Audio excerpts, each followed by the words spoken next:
ఒకప్పుడు మీ మాటే మీ పిల్లలకి శాసనమా? కానీ నేడు మీ మధ్యన మాటలు, విశ్వాసం, ఆప్యాయతలు మాయమైపోయాయా? మీ పిల్లల ప్రపంచం ఒంటరితనమైందా? వారు ఫోనునే తమ స్నేహితులుగా భావిస్తున్నారా? ఒక్కసారి ఫ్లాష్ బ్యాక్లోకి వెళ్ళండి. మీరు మీ పిల్లలతో గడిపిన క్షణాలను గుర్తు చేసుకోండి. ఆ మధుర క్షణాలను, అప్పుడు మీరు పొందిన అనుభూతుల్ని తిరిగి పొందాలని అనిపిస్తుందా?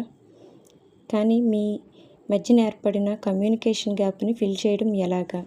మీరు బాధపడుతున్నారు, అది మీ పిల్లలు చూస్తున్నారు. కానీ వాళ్ళకి ఆ బాధ ఎక్స్ప్రెస్ చేసే వయసు, అనుభవం లేదు.